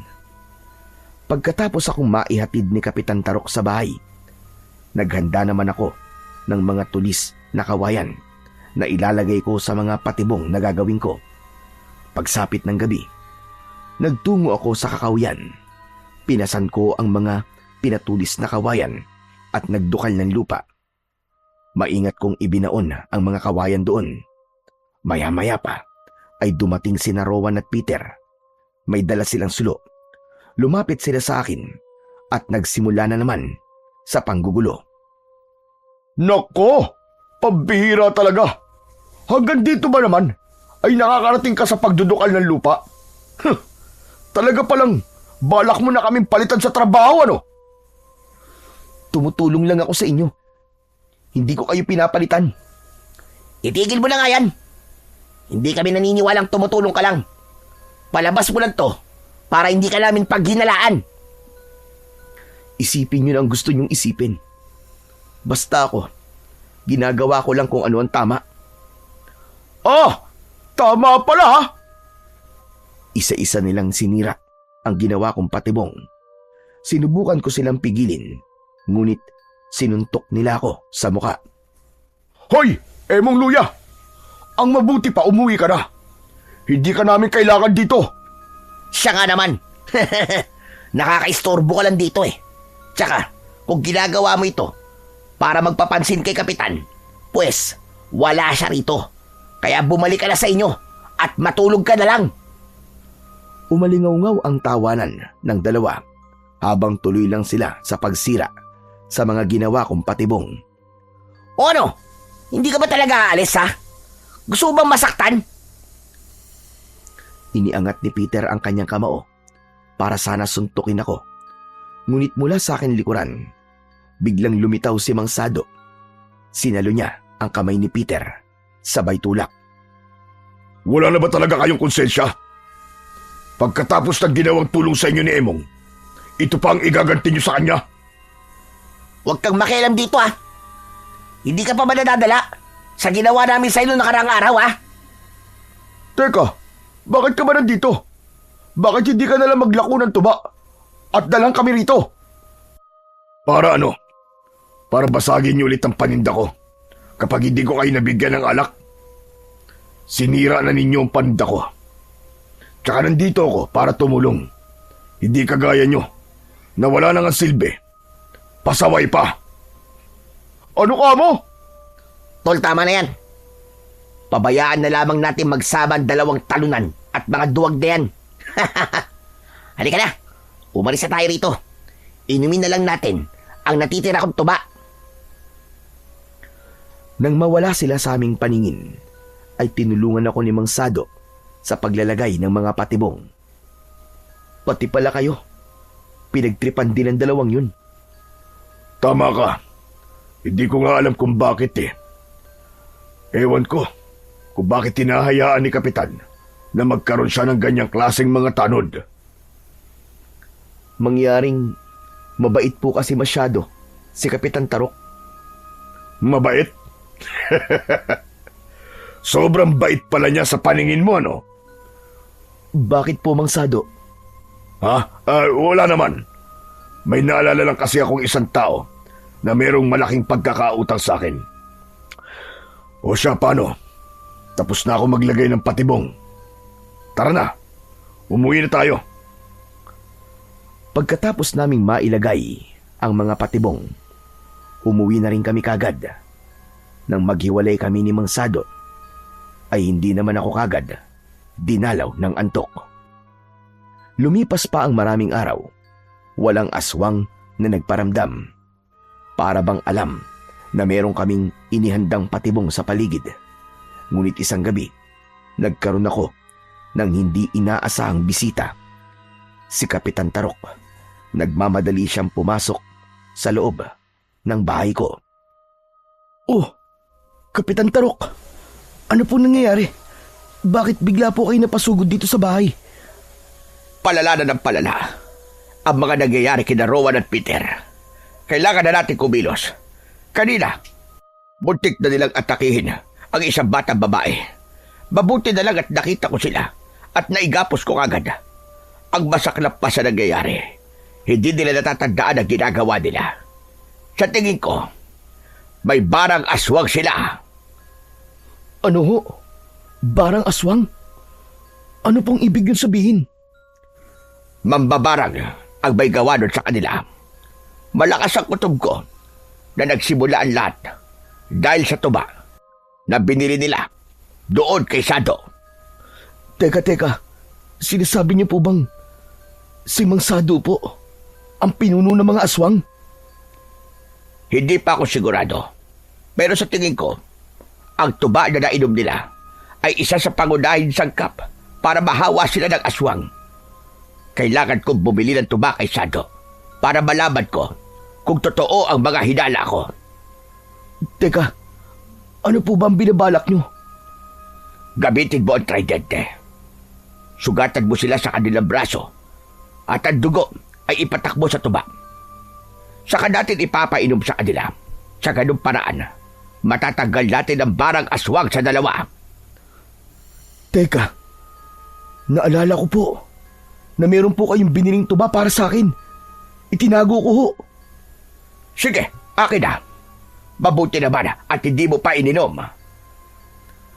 Mabilis akong nagtungo sa aking aparador at kinuha ang isang bote ng tuba. Ito po, Kapitan Tarok. Magaling. Kailangan lang natin madala sina Rowan at Peter dito para sa gagawin nating paggagamot sa kanila. Tumango ako bilang tugon. Ngunit bigla naming narinig ang malakas na angil mula sa labas ng bahay ko. Nagkatinginan kami ni Kapitan Tarok at kanya-kanyang silip sa siwang ng bintana. Hindi na tayo mahihirapan sa pagdadala natin dito kina Rowan at Peter dahil narito na sila. Sa tingin ko, nararamdaman nila ang sandata mo, pati na ang amoy ng tuba. Mas malala pa sila sa inaasahan ko. Kakaiba ng kanilang itsura at malakas na rin dahil nagawa nilang sirain ng gapos nyo sa kanila. Anong gagawin natin ngayon, Ebong? Haharapin ko na po sila. Maganda po kayo ng panggapos. Ikukulong po natin sila sa bahay ko. Sige, mag-iingat ka lamang, Emong. Mabilis akong lumabas ng bahay. Ipinakita ko sa kanila ang aking sandata na biglang humaba ang talim. Natigilan ang dalawa at umangil ng malakas. Sabay takbo pasugod sa aking kinaroroonan. Sige, lumapit kayo! Ito ang kailangan nyo, hindi ba? Pinaikot ko sa ere ang tridente. Pagkatapos ay iniwasan ko ang pag-atake ng dalawa. Pinalo ko sila ng hawakan ng tridente. Tumama yun sa kanilang dibdib. Yumayanig ang kanilang katawan kapag tinatamaan ko sila ng aking sandata. Ginawa ko ang lahat para hindi sila masugatan. Kailangan ko lang bawasan ang kanilang lakas. Ilang beses ko pa silang pinalo hanggang sa bumagsak sila ng pasadsad sa lupa. Kapitan! Gawin niyo na! Mula sa pintuan, lumabas ang matanda dala ang lubid. Mabilis naming iginapos ang dalawa at ipinasok namin sila sa loob ng aking bahay. Doble ang tali nila habang panay ang kanilang pag-angil at pagpupumiglas. Inihanda ko ang aking tridente. Saka ako nag-alala na napatingin sa gawi ni Kapitan Tarok. Kapitan, sigurado po ba kayo? Nagagana po itong naiisip nyo? Oo, magtiwala ka lang sa akin, Ebong. Dati na akong gumagamot ng may ganyang kondisyon. Sige na, sugatan mo na sila sa braso habang inihahanda ko itong tuba. Nag-aalala po kasi ako na baka maagnas ang katawan nila kapag nasugatan ko sila sa braso. Hindi yun mangyayari dahil hindi pa naman sila ganap na buwak. Isa pa, nasa batok ang kanilang kahinaan. Kaya sige na, alam ko kung anong ginagawa ko. Wala na akong nagawa, kundi ang sundin ang utos ni Kapitan Tarok. Una kong sinugatan sa braso si Rowan. Kitang-kita ko ang pagpatak ng kanyang dugo sa baso na may lamang tuba.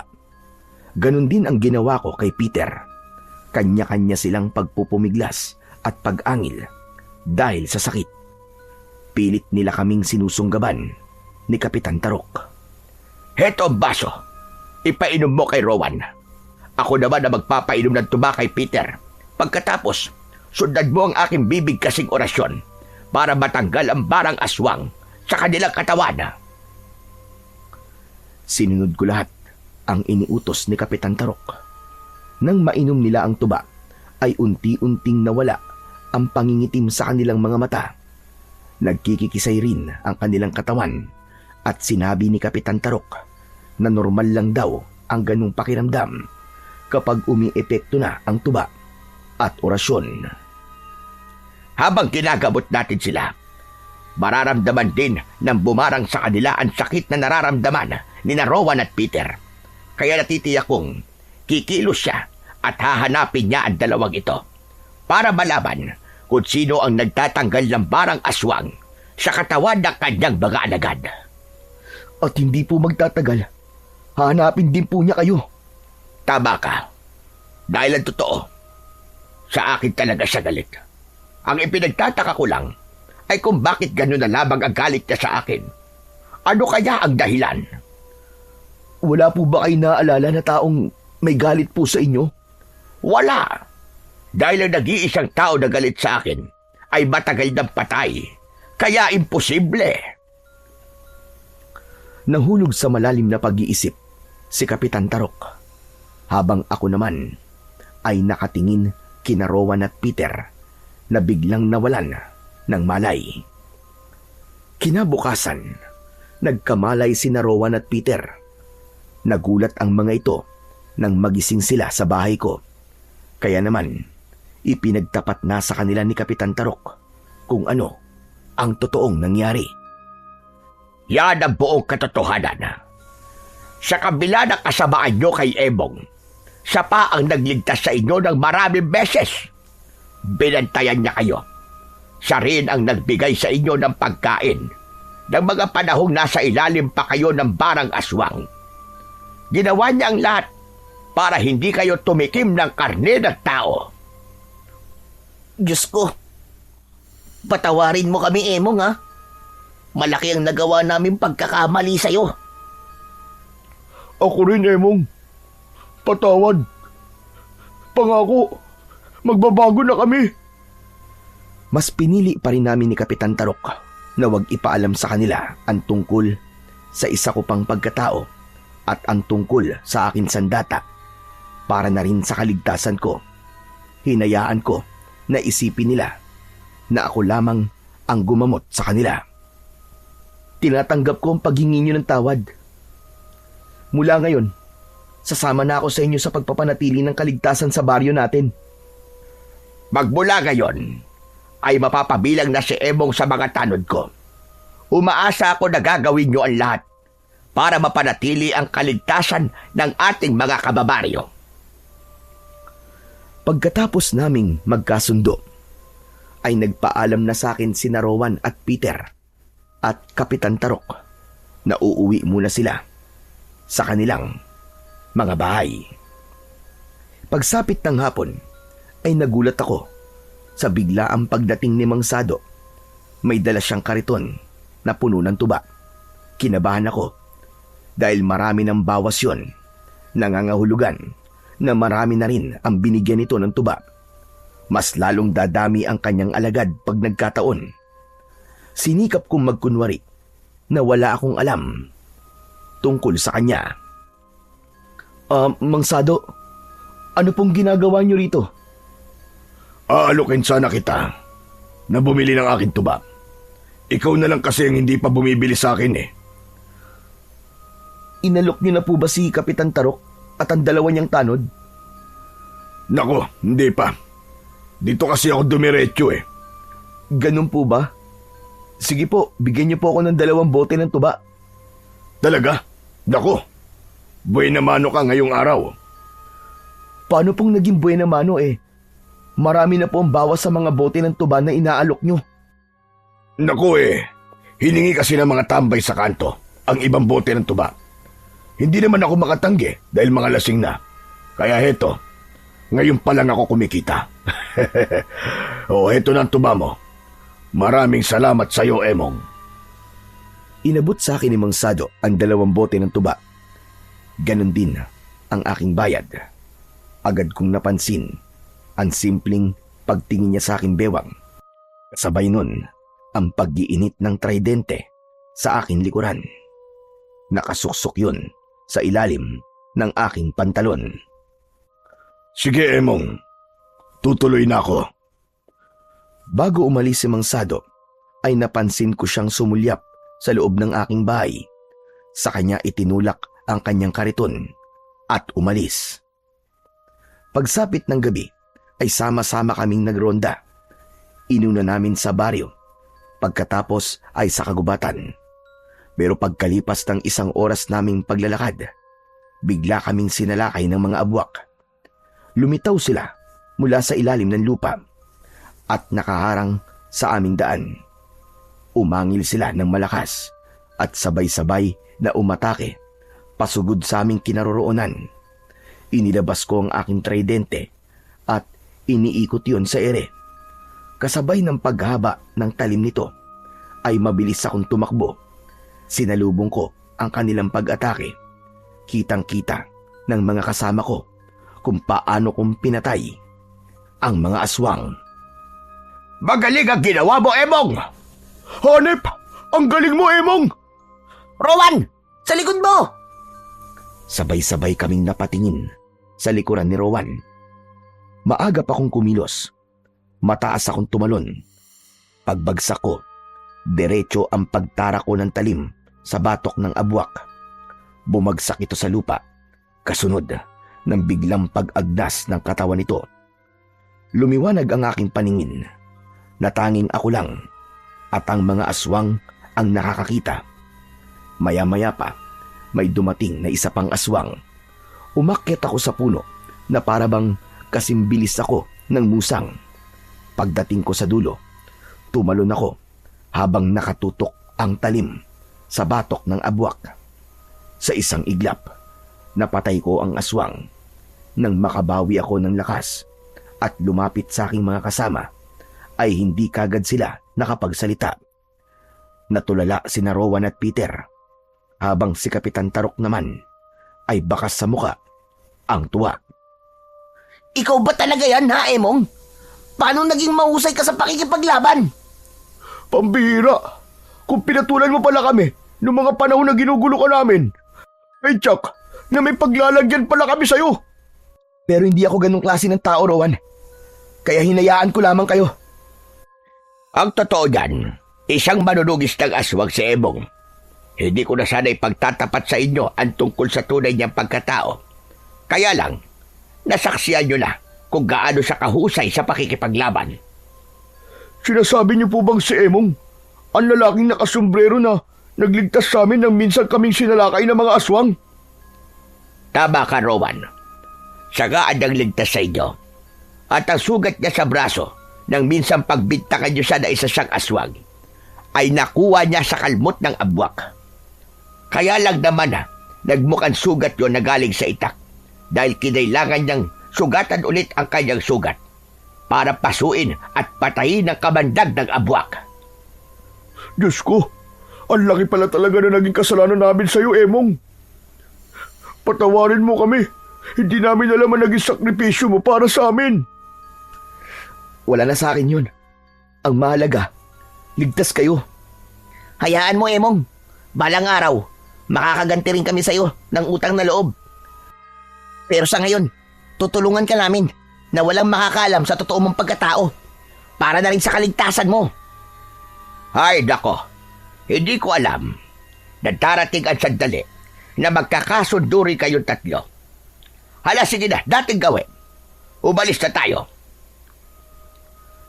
Mabilis naming nilisan ang lugar na yon at dumiretso sa aking bahay. Magmula nang umanib ako sa kanila sa pagroronda, ang bahay ko na ang ginawang pulungan ni Kapitan Tarok. Kinabukasan, kasalukuyang kaming naghahanda sa gagawin naming patibong para sa mga aswang. Ipinagtapat din namin kina Rowan at Peter.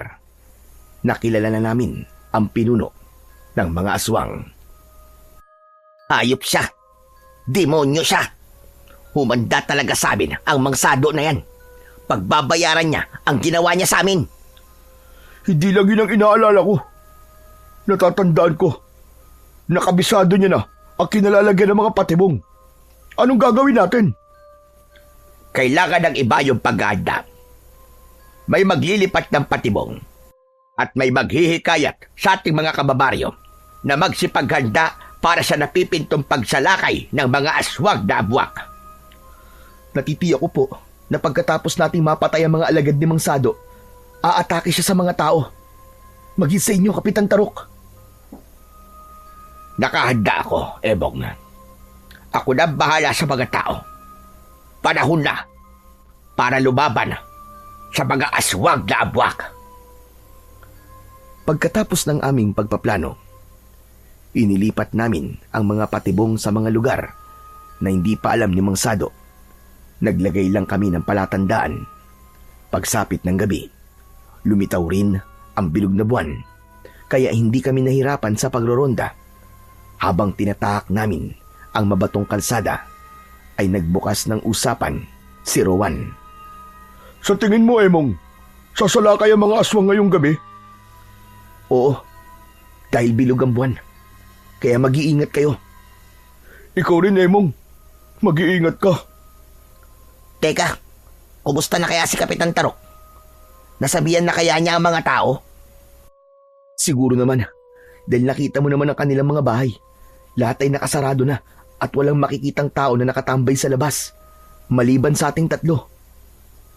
Ay, nako. Kinakabahan ako sa kakaibang katahimikan ngayong gabi, ah. Para bang may masamang mangyayari sa atin? Kung malakas ang pananalig mo sa Panginoong Diyos, walang mangyayaring masama sa atin. Ililigtas niya tayo sa lahat ng oras. Maya-maya pa ay sumulpot sa unahan ng aming daan sina Kapitan Tarok. Kasama niya ang kanyang 8 tanod. May mga dala silang sulo at sibat. Tayo na mga kasama. Handa na ang lahat. Simulan na natin ang pagroronda. Mga kasama, sikapin nyo na huwag basugatan mula sa kagat at kalmot ng aswang. Tandaan nyo lahat. Ako ang haharap sa pinuno ng mga aswang na abwak. Kayo ang saalagad niya. Nasa batok ang kahinaan ng mga aswang na abwak. Kaya gawin niyo ang lahat ng makakaya niyo para maubos na silang lahat. Hindi nagtagal ay nagsimula na kaming maglakad papasok sa loob ng kagubatan. Mabilis kong itinaas ang aking kamay nang marinig ang pamilyar na tunog sa paligid. Humanda kayo. Nasa paligid na natin sila. Magsikalat kayo! Nagsikalat ang aking mga kasama. Ako naman ay mabilis na umakyat sa puno ng nyog. Pinanood ko ang galaw ng paligid. Malakas akong sumigaw nang mapansin ko kagad ang pag-angat ng lupa papunta sa kinaroroonan ni na Kapitan Tarok. Mabilis akong tumalon. Hawak ang aking tridente. Saktong pagbagsak ko, itinara ko ang talim nun sa lupa. Lumitaw ang aswang dahil tinamaan ko siya ng saksak sa likod.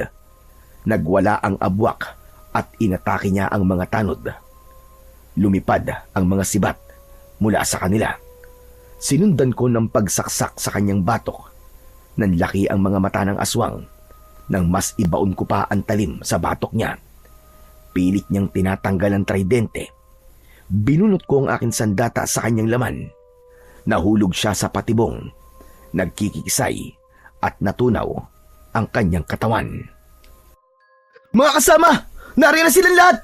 Sabay-sabay na silang umaatake sa atin! Nang tumingin kami sa paligid, ay isa-isang lumitaw ang mga aswang sa palibot ng aming kinatatayuan.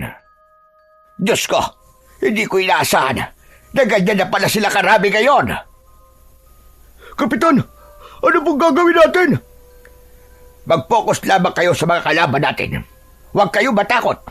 Alalahanin nyo na nakasalalay sa atin ang kaligtasan ng ating mga kababaryo. Sugod! Malakas ang aming sigaw nang salubungin namin ang mga umataking aswang. Dahil sa mga nagkalat na patibong sa paligid, bago pa sila makasapit sa gitna, marami na ang namatay sa kanila. Ang mga natira naman ay sinalubong namin ng sibat at saksak ng tridente. Nagpambuno kami sa tulong ng aking mga kasama. Lakas sa lakas, tapang sa tapang. Marami ang nasugatan sa amin, ngunit sa tulong ng aking tridente, nagawa kong ubusin ang mga kalaban. Nalungkot kami ni Rowan at Peter nang makita ang kapwa naming tanod na nasugatan sa engkwentro. Ginamot kagad ni Kapitan Tarok ang mga sugatan. Pagkatapos ay inihatid namin sa pagamutan. Saka namin natuklasan na habang sinasalakay kami ng mga aswang sa kakawyan, ay marami rin pala ang sumugod sa aming mga kababaryo. Pero dahil sa mga patibong na ginawa namin, namatay ang mga abwak at nakaligtas ang mga tao. Tunay na ang pagkakaisa. Ang malakas na sandata laban sa kasamaan. Mga kasama, ngayong natalo natin ang mga alagad na mambabarang na abwak, kailangan natin pagbutin ang paglalagay ng mga panibagong patibong sa paligid. Magdala ang iba ng mga kawayan para pamalit sa mga nasirang patibong. Bumalik kami sa kakawyan para ayusin ang mga nasirang patibong. Pagkatapos, hinanap namin ang kuta ng pinuno ng mga aswang. Ngunit isang pamilyar na tao ang nakita naming nakaharang sa unahan ng aming daan. Yun ay walang iba kundi si Mang Sado. Galit na galit siya habang nakatingin sa aking hawak na tridente. Sinasabi ko na nga ba't, hawak mo ang tridente. Kaya malakas ang loob din yung kalabanin ako. Bakit mo ba ito ginagawa, Hasado? Napakasama mo. Marami ka ng pinatay. Ako pala ang masama ngayon. Sino bang masama talaga sa atin? Ha, Itay? Nagulat kami sa sinabing yun ni Mansado at sabay-sabay na napatingin sa muka ni Kapitan Tarok. Kapitan, anak niyo po si Mansado? Wala akong anak, Emong. Hindi ko alam kung bakit sinasabi niya ang bagay na yan. Talaga palang napakasama mo, tanda. Sagad na sa buto ang kasamaan mo. Wala akong alam sa mga pinagsasasabi mo. Huwag kang gumawa ng dahilan para mailigtas ka sa panggugulo mo sa aming baryo. Si Margarita.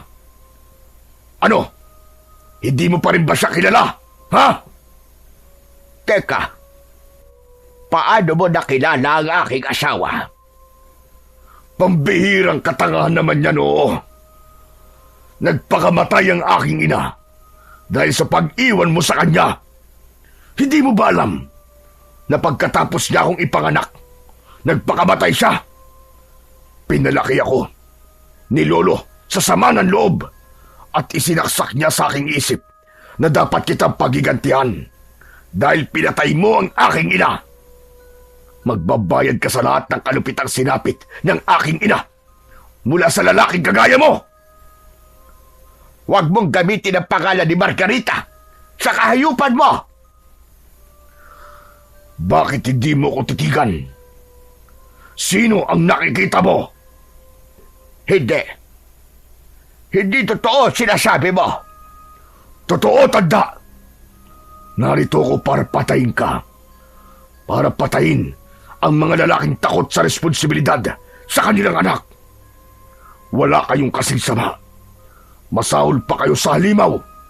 Kaya naman, ginamit ko ang recipe mo sa paggawa ng tuba para gumawa ng maraming aswang. Para iutos na patayin kayong lahat. Patawarin mo ko.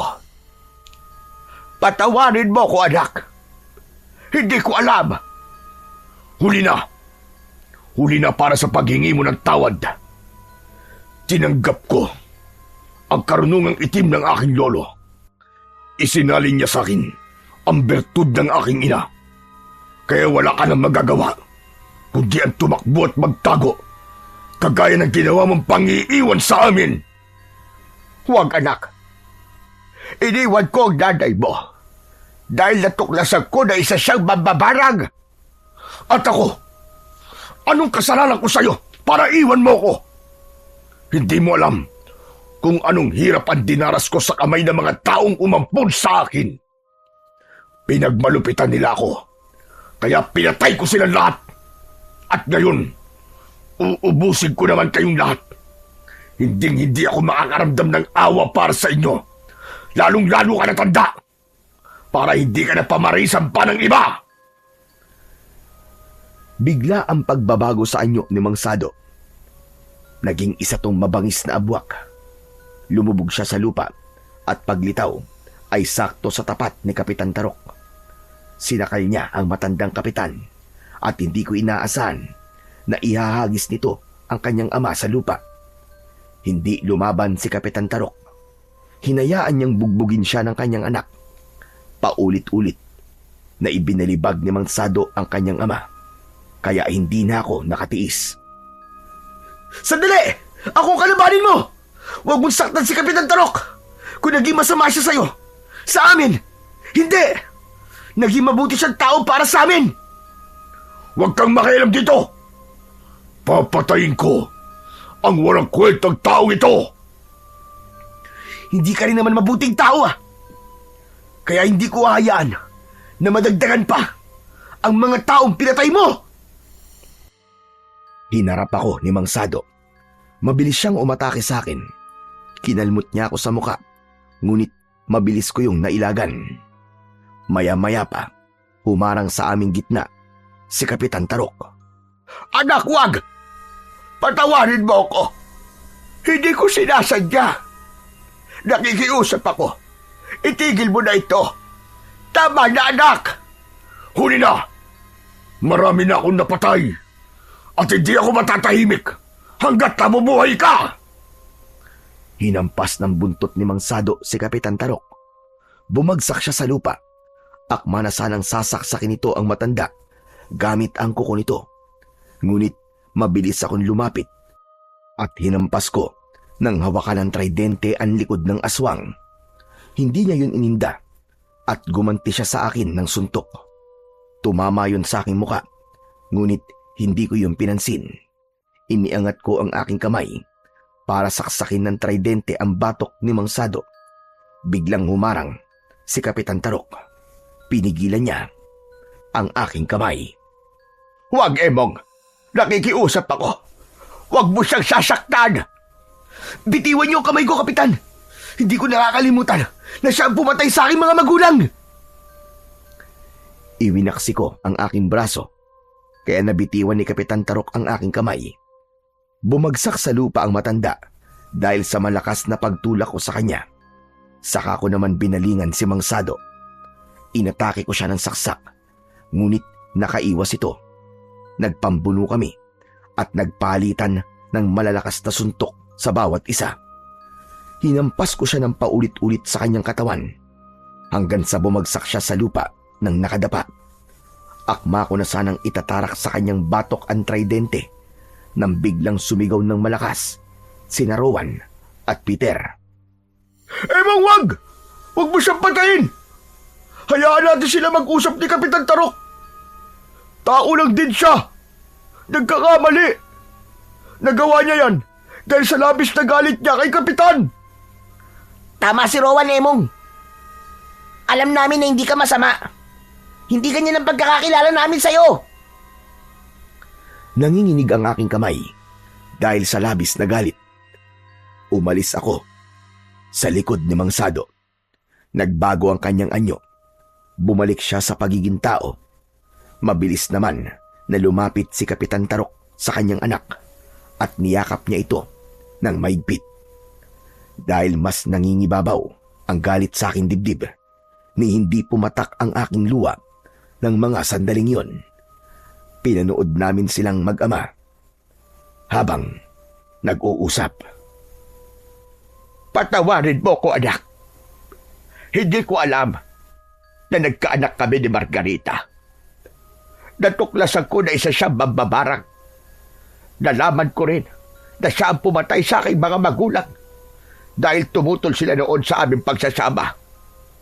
Kaya wala akong alam, anak. Itinago ka sa akin ni Tatay Rodolfo. Kaya nang minsan bumisita ako sa burol ng nanay mo, hindi kita nakita. Patawarin mo ko, anak.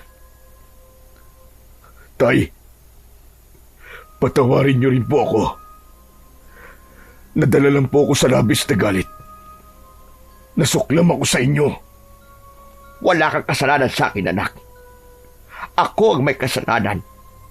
Ako ang nagkulang.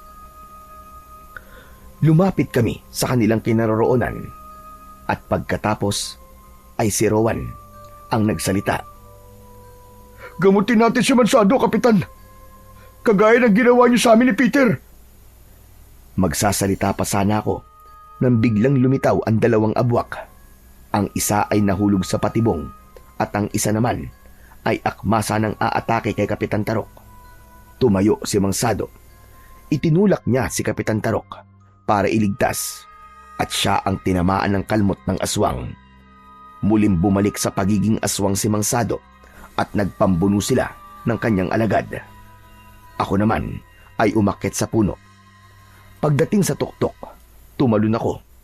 Pinuntirya ko ang batok ng kalaban ni Mansado.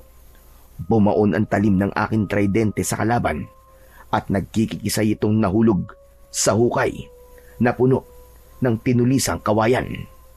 Mahuhulog din sana si Mansado pero mabilis ko siyang hinawakan sa kamay at inilayo sa hukay. Natigilan silang lahat sa aking ginawa. Maya-maya pa, nagbalik sa pagiging tao si Mansado. Salamat!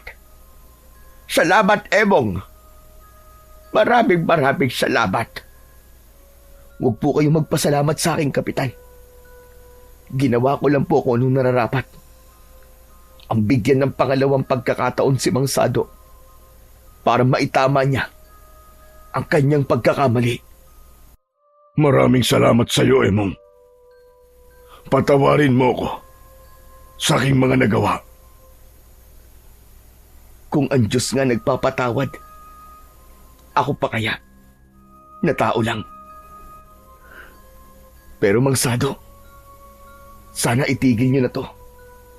Sana ito na ang huli. Magbago na kayo at talikuran ang masama ninyong gawain. Oo, nangangako ako, Emong. Habang buhay kong ihihingi ng tawad sa itaas ang aking mga nagawang kasalanan. Itinaas ko ang aking hawak na tridente bilang tugon ko sa kanya na tama na ang paghingi niya ng tawad. Muling bumalik sa dating sukat ang aking sandata at itinago ko na yon sa aking bewang. Isinama namin si Mang Sado sa aking bahay at sinimulan ang panggagamot sa kanya. Subalit nabigo kaming pagalingin siya dahil matagal na siyang naging aswang. Pero hindi naman yun naging hadlang sa pagbabago ni Mang Sado. Simula noon, biglang nawala ang mag-ama. Walang nakakaalam kung saan sila nagpunta. Hanggang sa lumipas ang 40 taon, ay wala na akong naging balita tungkol sa kanila. Sa kasalukuyan, ako na ang kapitan sa baryo ng Kalumpit. Palagi kong dala ang aking tridente. Sina Peter at Rowan naman ay naging mga pulis. Paminsan-minsan, bumibisita sila sa akin para magtanong kung may balita na ba ako kina Mang Sado at Kapitan Tarok. Ngunit sinabi ko sa kanila na marahil sa mga panahon na ito ay namumuhay na sila ng tahimik at masaya. Ngunit umaasa pa rin ako na maririnig nila ang kwento kong ito bilang pagpapahalaga sa kanilang mga alaala, lalo na kay Kapitan Tarok na hindi ako pinabayaan. Sana ay matagpuan nila ang tunay na kapatawaran sa bawat isa.